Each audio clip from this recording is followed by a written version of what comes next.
अगर आप भी केमिकल वाले शैम्पू से तंग आ चुकी हैं जो बालों को वक्ती नरमी और चमक तो देते हैं मगर तेज़ी से बालों को सफ़ेद करते हैं, जड़ों से कमज़ोर भी करते हैं और बालों को खुश्क और खुरदरा कर देते हैं, तो आज मैं लाई हूँ आपके लिए एक ऐसा नेचुरल ब्लैक शैम्पू बनाने का तरीका जो बालों को स्याह करने की भरपूर ताकत रखने वाली चीज़ों से बनेगा। ये आंवला, रीठा, सिकाकाई वाले हर्बल शैम्पू की तरह बालों को ड्राई नहीं करेगा बल्कि इन्हें नरम और मुलायम बनाएगा। इसमें कोई हार्मफुल केमिकल्स इस्तेमाल नहीं होंगे। ये आपके बालों को अंदर से हील करके ना सिर्फ स्याह बल्कि लंबा, घना और चमकदार बनाएगा, क्योंकि ये शैम्पू बनेगा ऐसी ताकतवर तरीन जड़ी बूटियों के साथ जो बालों को भरपूर स्याही देने की ताकत रखती हैं अपने अंदर, और इसके साथ साथ ये बालों के बाकी तमाम मसाइल के लिए भी बहुत ही कमाल का काम करती हैं। और सबसे खास बात यह है कि आप इस शैम्पू को घर बैठे बना के स्मॉल बिजनेस भी शुरू कर सकती हैं। शुरू करते हैं, लेकिन उससे पहले वीडियो को लाइक, शेयर और चैनल को सब्सक्राइब करना बिल्कुल नहीं भूलिएगा। बिस्मिल्लाहिर्रहमानिर्रहीम, अस्सलाम वालेकुम।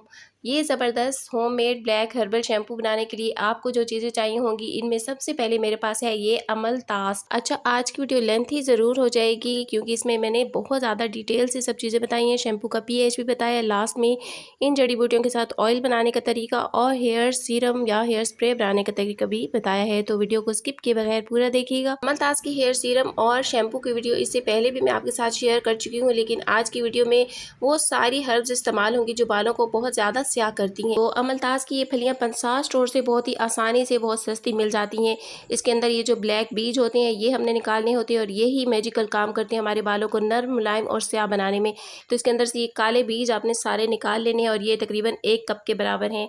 अमलतास ना सिर्फ बालों को कुदरती स्याही देता है बल्कि ये खून की रवानी को बेहतर बनाता है, जिससे बालों की जड़ों को ज़्यादा ग़िज़ाइयत मिलती है और इसकी एंटी फंगल खसूसियात खारिश और खुश्की को भी कम करती हैं। तो ये सारे बीज इसके अंदर से आपने निकाल लेने और ये तकरीबन 1 कप के बराबर है। तो अमलतास के बाद अगली ज़बरदस्त कमाल की चीज़ है हमारे पास कलौंजी, जिसमें मौत के सिवा हर मर्ज़ का इलाज। आप जानते हैं कि ये बालों के लिए कितनी ज़्यादा फ़ायदेमंद है। इसका इस्तेमाल बालों को नरम और मुलायम बनाता है, स्ट्रॉन्ग बनाता है, गिरने से रोकता है, खुश्की और गंजपन को ख़त्म करता है। 20 ग्राम या 2 चम्मच के बराबर यहाँ मैंने कलौंजी ली है। इसके बाद जी मेरे पास आंवला है और आंवला जो है ये 4 से 5 ग्राम के बराबर है। ये क्योंकि बालों को ज़्यादा काला करता है तो ये आपने ज़्यादा लेना है। और इसके बाद तकरीबन 2 ग्राम के बराबर नागर मोथा है। ये भी एक मैजिकल चीज़ है हमारे बालों को स्याह करने के लिए। और अब जो चीज़ यहाँ मैं ले रही हूँ ये सबसे ज़्यादा ताकतवर तरीन चीज़ है हमारे बालों को स्याह करने के लिए, और ये है भृंगराज बूटी, जिसे आयुर्वेदिक में बालों का राजा भी कहा जाता है। इसके बहुत ज़्यादा फायदे हैं बालों के लिए और बालों को स्याह करने के लिए एक बहुत ही कमाल की चीज़ होती है। ये भी आपको पंसार स्टोर से बहुत ही आसानी से मिल जाएगी। तो ये सारे अज़ा जो हैं बालों को स्याह करने के लिए हैं। अब वो चीज़ें यहाँ पर लेंगे जो बालों को स्याह करने के साथ साथ नरम और मुलायम भी बनाएंगी। तो यहाँ मेरे पास है मेथरा यानी कि फेनुग्रीक सीड्स, और ये भी कलौंजी के बराबर हैं, 20 ग्राम या 2 टेबलस्पून के बराबर हैं। और इसके बाद जी चावल हैं, मैजिकल इंग्रेडिएंट बालों को नरम और मुलायम बनाने के लिए एक कंडीशनर का काम करेंगे। यहाँ पर चावल और ये अलसी के बीज, ये बालों को नरम और मुलायम बनाएंगे। ये सारी ही चीज़ें बराबर हैं, 20-20 ग्राम या फिर आप 2-2 टेबलस्पून के बराबर इनको ले सकते हैं। तो अब जी इन सारी चीज़ों को हमने बॉयल करना है एक आयरन के बर्तन में। बस ये आपने ख़ास ख्याल रखना है कि जिस बर्तन में भी आप इसको बनाएं वो आयरन का होना चाहिए, लोहे का होना चाहिए। यहाँ इसके अंदर ये जो पत्ते हैं ये भृंगराज के हैं। बाकी जो भृंगराज की टहनियाँ हैं वो थोड़ी लंबी लंबी हैं क्योंकि उसे खुद घर में ड्राई किया है। पंसार स्टोर से जो आपको मिलती है वो इस तरह से नहीं होती है। तो भृंगराज और ये जो नागर मोथा है इन दोनों को मैं पीस लूँगी थोड़ा मोटा मोटा, ताकि उबलने में बर्तन में डालने में आसानी रहे। बाकी सारी चीज़ें और इसके बाद नागर मोथा और भृंगराज जिनको मैंने मिला के पीस लिया है ये दोनों इसमें डाल देंगे। उसके बाद इसमें 2 गिलास के बराबर पानी डाल लेना है और इसे पूरी रात के लिए छोड़ देना है। पूरी रात ये इसमें भीगे रहेंगे तो सुबह तक ये बहुत ज़्यादा स्याह हो चुके होंगे। और इन सारी हर्ब्स के साथ आपने 2 गिलास पानी इसमें डाल के इसे रात भर के लिए भिगो के रख देना है। तो ये सारा पहले स्पैचुला की हेल्प से अच्छी तरह से इसकी मिक्सिंग कर लेते हैं। इसके बाद इसको रख देंगे पूरी रात और इसके बाद जी हम अपना शैम्पू बनाना स्टार्ट करेंगे। तो यहाँ जी 24 आवर से ज़्यादा हो गए हैं इसे भिगो के रखे हुए। अब यहाँ पानी सारा जो है एब्जॉर्ब कर लिया था इन बूटियों ने, तो इसके अंदर मैंने 2 गिलास मज़ीद पानी ऐड कर लिया है, यानी कि तकरीबन 1 लीटर लीटर के बराबर आपने इसमें पानी डालना है। उसके बाद इनको आपने बॉईल करना है और इतना बॉईल करना है कि ये पानी हाफ़ रह जाए। और यहाँ पे आप देख सकते हैं बॉईल होने के बाद कितनी ज़्यादा ये स्याह हो गई हैं। इसे बॉईल होते हुए यहाँ पे 20 मिनट से आधा घंटा तकरीबन गुजर चुका है। इसमें हमने 2 और चीज़ें ऐड करनी है, जिसमें एक तो है प्याज, जो कि सल्फ़र से भरपूर होता है। ये बालों को काला करता है, नरम व मुलायम करता है, गिरने से रोकता है। मौजूद सल्फ़र की वाफर मिकदार बालों के लिए बहुत ज़्यादा फ़ायदेमंद होती है। तो 2 प्याज मैंने यहाँ पे कट कर लिए हैं और मेरे पास 3 एलोवेरा के पत्ते हैं। फ्रेश एलोवेरा के पत्ते आपने लेने हैं, उसकी जेल अलग कर लेनी है और इसमें यहाँ पर जेल अलग मैं कर चुकी हूँ और ये भी इसमें शामिल कर देंगे। एलोवेरा इसमें आपके बालों के लिए कंडीशनर का भी काम करेगा। मेथरा है, इसमें अलसी है, चावल है, एलोवेरा है, ये सारी चीज़ें आपके बालों को नरम व मुलायम रखेंगी। तो बॉईल करने के बाद आपने इसको जी ठंडा कर लेना है। यहाँ पे फ्लेम को मैंने ऑफ कर दिया और इसे ठंडा होने देंगे। तो यहाँ पर जी ये तकरीबन 2 दिन इसको गुजर चुके हैं, मुझे टाइम नहीं मिल रहा था इसको बनाने का। ये रखे रखे और ज़्यादा ब्लैक हो गई है और इसका जो बॉईल होने के बाद पानी बचा है वो बहुत ज़्यादा थिक है। हमें इसमें थिकनेस के लिए कुछ और ज़्यादा डालने की ज़रूरत नहीं पड़ेगी। तो इन सारी चीज़ों को एक कपड़े की हेल्प से निचोड़ इसका जो सीरम तैयार हुआ है वो अलग कर लेंगे। तो यहाँ पर मैं ग्लव्स पहन रही हूँ, क्योंकि अगर हाथों की हेल्प से किया तो नेल्स काले हो जाएंगे, हाथ काले हो जाएंगे और फिर साफ़ होने में तकरीबन 3-4 दिन लग जाते हैं। तो आप अंदाज़ा कर सकते हैं कि इस शैम्पू को जब आप अपने बालों पे यूज़ करेंगे तो ये किस तरह से आपके बालों को काला करेगा। तो यहाँ पे आप देख सकते हैं कितना ज़बरदस्त थिक सीरम हमारा तैयार हुआ है।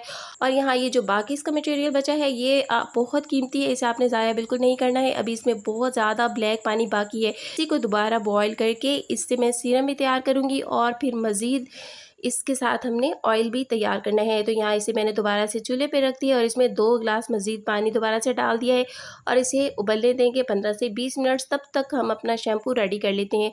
तो शैम्पू रेडी करने के लिए यहाँ पे सबसे पहले हम वज़न करेंगे कि हमारे पास ये जो सीरम तैयार हुआ है ये कितना है। तो शैम्पू का ये सीरम बनाने के लिए हमने 1 लीटर पानी का इस्तेमाल किया था। अब दोबारा से मैं इसका वेट करूँगी तो ये तकरीबन 786 यानी 786 ग्राम के बराबर बचा है। तो इसको जब हम तैयार करेंगे बाकी चीज़ें ऐड करके तो ये 1000 लीटर के बराबर हो जाएगा। तो अब यहाँ पर मेरे पास शैम्पू बेस है, ये 200 ग्राम है। इसमें हमने 200 ग्राम या 250 ग्राम के बराबर शैम्पू बेस लेनी है, लेकिन बेहतर होगा कि 200 ग्राम ही यूज़ करें, 250 ग्राम नहीं। तो शैम्पू बेस को इसमें डाल के रात भर के लिए रख देंगे इसे, ताकि इसमें शैम्पू बेस अच्छे से डिज़ोल्व हो जाए। अब आप अगर शैम्पू बेस इस्तेमाल ना करना चाहें तो इसमें आप रेठा और बेरी के पत्ते झाग बनाने के लिए इस्तेमाल कर सकते हैं, लेकिन अगर आप कमर्शियली बनाना चाहते हैं तो फिर आप इसको इसी तरीके से बनाइए। तो अब शैम्पू बेस को मैंने रख दिया था और पूरी रात ही ये रखी रही है, यानी कि आप अंदाज़ा कर सकते हैं कि 3 दिन लग गए मुझे इस शैम्पू को तैयार करते करते, क्योंकि ये जितनी देर रखा रहेगा उतना ये अपनी स्याही छोड़ेगा और ब्लैक होता जाएगा।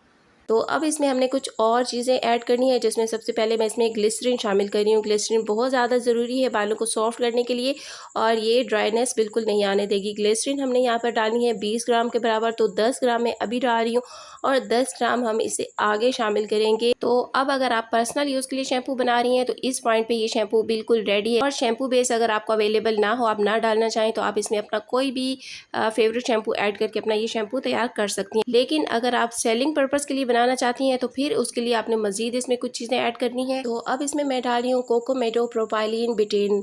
ये नारियल के तेल से हासिल की गई होती है, लेकिन इसे कीमियाई तरीके से मॉडिफाई किया गया होता है। इसका मकसद ज़्यादा क्लेंजिंग और ज़्यादा झाग बनाना होता है और ये बालों को नरम और मुलायम बना देती है। तो कोकोमेडो प्रोपाइल बिटेन यहाँ पर मैंने 70 ग्राम यानी कि 4 खाने के चम्मच ली है। और अगर आप चाहें तो कोकोमेडो प्रोपाइल बिटेन की जगह पे कोको बिटेन का इस्तेमाल भी कर सकते हैं, जो ज़्यादा कुदरती तरीके से नारियल के तेल से हासिल की जाती है और ज़्यादा नरम और झाग बनाने वाली होती है। ये हमारा बेहतरीन गाढ़ा परफेक्ट शैम्पू तैयार हो गया है। लेकिन अगर आप इसे मज़ीद गाढ़ा करना चाहें तो उसके लिए आप इसमें ज़ैंथन गम डाल सकते हैं।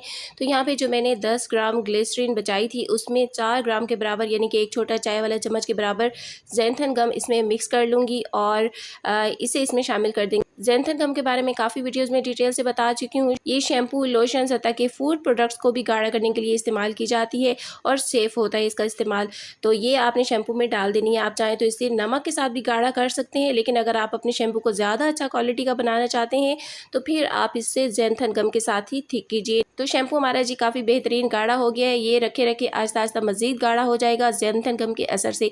अब लास्ट में इसका pH भी चेक कर लेते हैं। pH चेक करने के लिए आपने ये वाली पीएच जो स्ट्रिप्स होती हैं इनका यूज़ करना है। ये 250 की आपको किसी भी केमिकल या हार्डवेयर शॉप से मिल जाएगी और इसके अलावा बाकी तमाम केमिकल्स आपको केमिकल शॉप से भी मिल जाएंगी, ऑनलाइन भी मंगवा सकते हैं। अगर आप इसे सेलिंग पर्पज़ के लिए बनाना चाहते हैं तो आप सारे केमिकल्स मंगवा सकते हैं, अदरवाइज़ आप इसे सिर्फ शैम्पू बेस और ग्लिसरीन मिला के भी बना सकती हैं। तो यहाँ जी हमारे शैम्पू का पीएच बिल्कुल परफेक्ट है। इस स्ट्रिप का कलर यहाँ पर जो मिल रहा है ये 5 नंबर के साथ मिल रहा है और ये बिल्कुल परफेक्ट है। 5 या 6 ही शैम्पू का पीएच होना चाहिए जो कि परफेक्ट है। पीएच अगर ज़्यादा हो तो बाल खुश्क और खुरदरे हो जाते हैं उससे। सो आप कोशिश कीजिए कि पीएच ज़रूर चेक कीजिए अगर आप इसे कमर्शियली बनाना चाहते हैं। अदरवाइज़ आप घर के लिए बना रहे हैं, सिर्फ शैम्पू बेस डाल के बना रहे हैं, तो इसका पीएच सिर्फ शैम्पू बेस डाल के भी मैंने चेक किया था और वो बिल्कुल नॉर्मल था। तो बाकी बचे हुए मटेरियल में पानी डाल के जो बॉईल किया था उससे हमारा ये हेयर सीरम भी तैयार हो गया है। इसे आप स्प्रे बॉटल में डाल के रात में अपने बालों में लगा सकती हैं या बालों को वॉश करने से 1 घंटा पहले, और या फिर आप इसमें मेहंदी भिगो के भी बालों में लगा सकती हैं, जिससे आपके बालों को स्याही भी मिलेगी और बाल नरम और मुलायम, चमकदार और मजबूत होंगे।